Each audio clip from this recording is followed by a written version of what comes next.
Hi guys, White Witch 110 here. It has been a taxing few days, let me tell you, and I'm so glad that tomorrow is Friday. We've been covering the entire building for 3 days, and today the gentleman that was in our building came back. So that's a relief. So we didn't have to. But hubby was still most of the time being somewhere else. But that's fine. But then, what, Tuesday? 2 o'clock in the morning. I hear someone knocking on the door 2 doors down from me. And I hear them saying they know they're in there. Then I hear the pitter-patter of bare feet going back to the elevator. And then I don't hear anything for a bit, but now I'm awake. So I'm trying to get back to sleep. I don't know what the time frames were, but then again, I hear this banging on the door a bit louder. Whoever it is telling this person. Then I figure out who it is. And I believe it happened 4 times. The third time, louder, and I believe the person that's across the hall from this apartment came out, had some words, and the person that was doing the banging and shouting turned around, made a comment, told the person to F you, and I believe the guy threatened to call the police. He went back inside, and then a bit more, and then nothing. Now we're getting to after 3, and it was, I'd say, just a few minutes before our alarm went off. The banging on that door sounded like this person was putting their foot to the door and just going at it. I mean, I could picture the door moving, trying to break loose, and yelling. So hubby got dressed, opened up the door. He had his phone in his hand, and this person went from decibel of 1,000,000 down to practically nothing. So he figures it's because he had the phone in his hand that she thought he was on the phone to the police. In the meantime, he had me call our after hours number here, and I told them what was going on and how long it had been going on, and I stressed that I don't want the person that's in that apartment on my floor anymore, and the other person that's on a higher floor, I want them out of this building because I'm tired of it. Mind you, nothing. I mean, I was hyper for that, but I was beside myself. I was just ready to flip out. But as hubby has told me, not to go out because I don't know how this person's going to react, especially if they haven't had their fix. So I stayed inside. But I think I got about 4 hours sleep. So last night when I got home, I'd say about 95% of the night I slept. I remember watching Casper Sight, and I think I watched Tampa J. I think I remember Adam the Woo. Don't quote me on that. I know I did wake up at one point, and what did I do? I got up because hubby had dinner delivered. I got up at one point. I think I put the leftovers away for lunch, and then I went back to sleep. And then these people woke me up. I was not happy. Last night, everything was quiet, and I am looking that's likely going to be the same When hubby went down to wait for the food, he seen the superintendent and asked if he had heard about the shenanigans. And he said yes, and he received the email in regards to it. So I'm supposing that both parties have been warned. And I would believe that those would go into their file. So as long as everything stays quiet, I'm good. And I found out this evening that our lovely senior neighbor passed away. He apparently had a stroke at the beginning of the month, and about a week later he passed. So I gave the family my condolences and said that we thought an awful lot about him. He was great to have as a neighbor, and now he's with his wife, who he was extremely fond of. So it still is, it was hard to keep myself together in front of the son, and I don't know if it would be a daughter or a wife or whom she was, but part of the family anyways. So not looking forward to who. Are you going in or are you going out, Miss Waverly? Come on. In or out? There. I'll make it up for you. But yeah, so now I'm kind of nervous as to who's going to be moving in next door. I'm hoping it's another senior. I really am. So anyways, that's what it's been like. Yeah. So we're both looking forward to Saturday. That's for sure. Hubby's back has been bad, needless to say. My foot has been just horrendous. But right now I'm putting my weight on my left foot, and I'm keeping the right one, which has the spur. I'm keeping it up.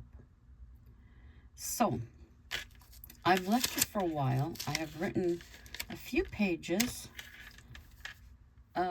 continuing with the cabin story.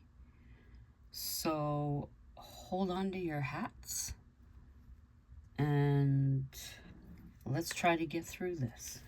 I'm not going to read every single page that I wrote. I think I'm up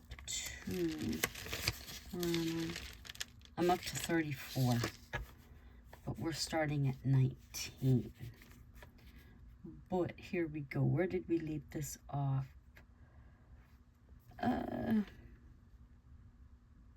No. That Abigail had fell into a depression. That's where we left it. So here we go. Joe had been attempting to contact Abigail. Jace, you seen Abby? Joe asked. No, why? I've left messages. She's not returning them. Panic struck Jace. I'll check. He looked out the window. Her car hasn't moved. I'll go over and call you back. Jace walked to the cabin and knocked. There was no response. He felt sick. Abby, he shouted. Abby, he shouted, knocking. He remembered the spare key. The cabin was quiet. He walked room to room on the main floor. No sign of her. Jace made his way up the stairs. Abigail, he said. Abby. She wasn't in her room. Where are you? He turned to the guest room. There she was. He went over to the bed. She was breathing. He shook her. Abby. Her eyes struggled to open. Jace? Her speech slurred. Abby, what's wrong? Have you been taking something? I don't feel well. Jace touched her forehead. She was hot. He went into survival mode. You need a doctor, he told her. No, pills. Abby pointed to the nightstand. There was a face cloth there as well. He went directly to the bathroom, soaked it in cold water. He figured by her state she may have taken more than she should have of the medication. He removed them from the table. Jace placed the face cloth on her forehead.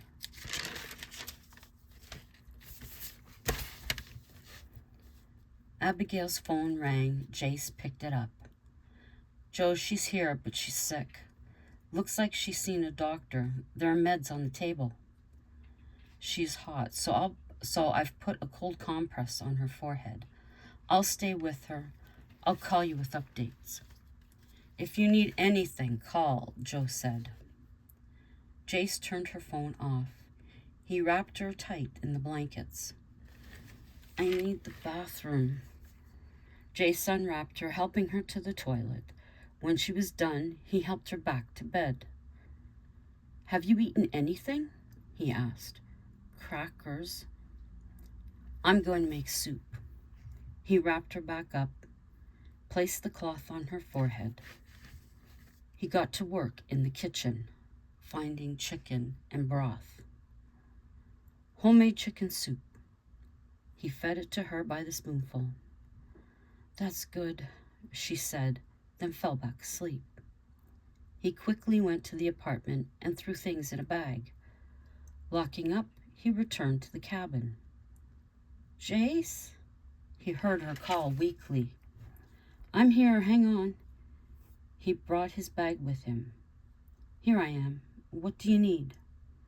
Bathroom. Once again, he helped her there and back. Can you stay? She asked. I am. Don't worry, you're not alone. Jace made sure her meds were on time. He made sure she began to eat. 3 days later, Abigail was strong enough to go downstairs. Jace had it set up with pillows and blankets. She wasn't long up when she wanted back in bed. Joe called. How is she? Getting better. She went downstairs for a bit. Now she's back in bed. I'm staying here. I'm thankful you're there.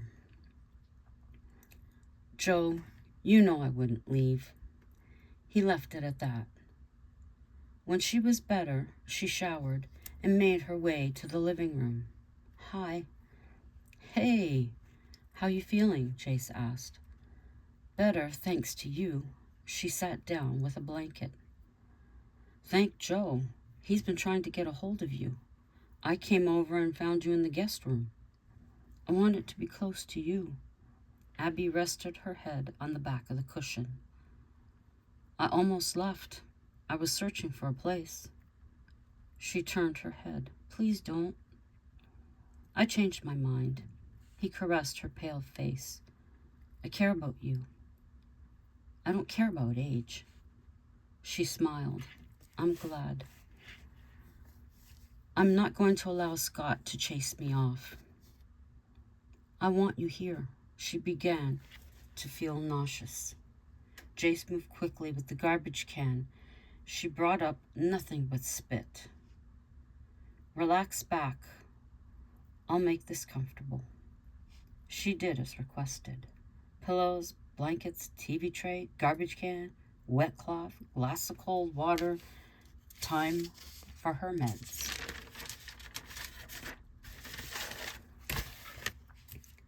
Sunday was the first day she sat up the entire day. Jace had gradually moved his things over to the cabin. He set himself back up in the guest room. Joe made a visit. You crazy woman. Why didn't you call me? I wanted to be alone. I wasn't happy. Scott had ruined everything. Sweetie, he ruined nothing. Jace is still here. Only because you called. He's moved in? The guest room. This place feels like home again. Dan would like you to sing at his place. It's been a few hot minutes since you have. She gave him a familiar look. Abby, he's a friend. And what does he think? He doesn't care. He wants you and Jace, Joe informed her. Scott and Sally? He'll make sure they aren't there. Ask Jace before I answer. Jace returned home from work. Joe filled him in on the invitation. once Abigail's fully recovered if she wants to. Scott overheard Joe at the studio the next day. Yeah, she was in bed, sick as a dog. Good thing I sent him to check on her. Scott left the building without Joe's knowledge. He pulled up to the cabin. He sat for a while as memories poured over him. He smiled, then shook his head. That day he walked out was fresh. Scott took the chance she was alone. Only her car was out front. He remembered where the spare key had been. Seconds later, he was inside. Abigail? He said quietly. Scott? She sat up. Get out of here. You have no business coming in. Give me the key. He held it out to her. Jace arrived. He didn't recognize the other car. He was surprised when he went inside. How did you get in? Abigail? He used the spare key. Her voice cracked. Give me the key. Jace held his hand out. Abigail held it up. He took it from her.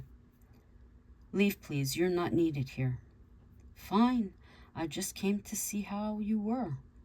I heard Joe talking. I'm fine. Now leave. And you need an adult to take care of you. Go to hell. Stop with your bullshit. Jace was fuming. Scott, shut up. Just shut up and get out, she said. Abby fell back. Both men rushed to her. I'm her boyfriend. Back off. She looked up at him. Scott couldn't listen to much more, so he left. Jace locked the door, returning to Abigail. A final time. I don't care what the press or people say. I hope you feel the same way. He bowed his head. Jace Hatfield. I do. She got up. I'm not going anywhere. I'm here to stay, Jace stated firmly. At the end of 2 weeks, she was back to normal. They were now sharing her bed. They still had not consummated the relationship. Jace was on the phone with his best friend. Leon, this is the happiest I've been. But if this makes you happy, I fully support. I'd like to meet her sometime. I don't know when. Oh, sorry. I think it's a fire truck. No problem. George and I may come up when spring hits. You'll have to let us know when the weather breaks. I will, Leon. Thanks for the support. I know a lot won't. George and I will. So will Sonny.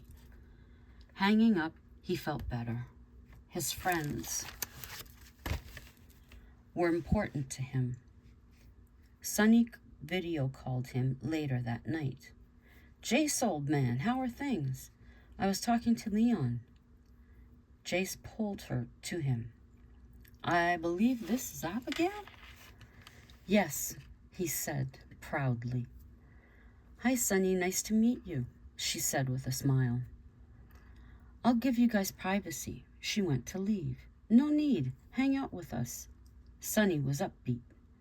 Abigail was accepted. This had the nerves melting. Dan was looking forward to seeing Abigail again. So, Joe, how is this new man in her life? He inquired.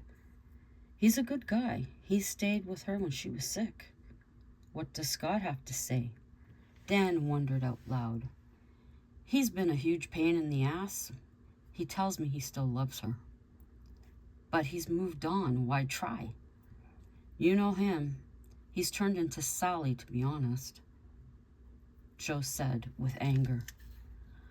I'll have him removed if he shows up here. I won't put up with it. I've always felt closer to Abby, Dan admitted. I was never big on their relationship. Looking back, he was pretty crappy to her. The back and forth from her to Sally. Well, sounds like the right man has come along.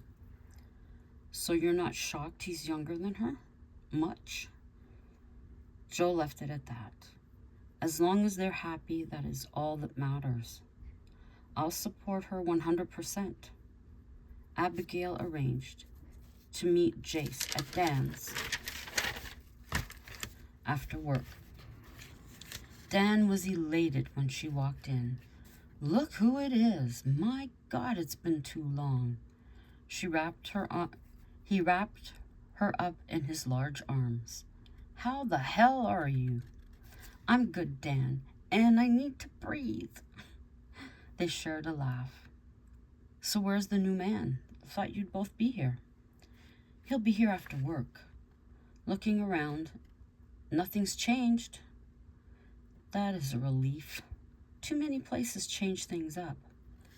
People like it this way. I don't cater to new clientele. We've had a lot of people inquiring about you. They really miss you. Does Scott still sing here? Yes, but not while you're here. I'll make sure he doesn't cause a problem. Thank you. A stream of light snuck in when the front door opened. Jace, over here, she shouted. She took note of the waitress. Jace ignored them all, making his way to Abby. Dan, this is Jace Hatfield. Well, hello, Jace, and welcome to the family. I'm looking forward to having you both here. Thank you. Nice place. Jace took a seat at the bar. When you're hungry, anything off the menu, it's on the house. Dan got back to work. This is where you used to sing? Yes, that small stage. We got good crowds back then, Abigail told Jace. We'll pack this place. He rubbed her back and gave a deep kiss. You hungry? Abby asked. Yes, but not here. A mysterious smile spread across his face. She teased his lips with a soft bite. No food? Not now. He nuzzled her neck with a playful tongue. Let me show you around and we'll leave. Didn't take long. Dan, we're on our way. Jace has had a long day. Great to meet you, Jace. You make our Abby happy by the looks of things. Take it easy. See you in a week. Home behind the log walls of the cabin. It's been long enough, she began. I had to be sure. You had to be sure, he said. Never been so sure. She gazed into his dark eyes. They were in their room. Seductively slow, they undressed amid passionate connections. On top the sheets they explored. A chill in the air, they took them under cover. Heat radiated from their bare skin. Jace set his body above Abigail's. He tenderly made love to her for the first time. The intensity was tangible. Their breaths were labored. Her experience would only be described as rich and fulfilling. He sent shivers down her spine. They reached the apex. Abigail closed her eyes, straining in pleasure. Jace let out an audible shudder and laid beside her. Abby felt his gaze. You're amazing, she said in a hushed voice. I've never enjoyed myself more, his handsome smile. I'm here to stay.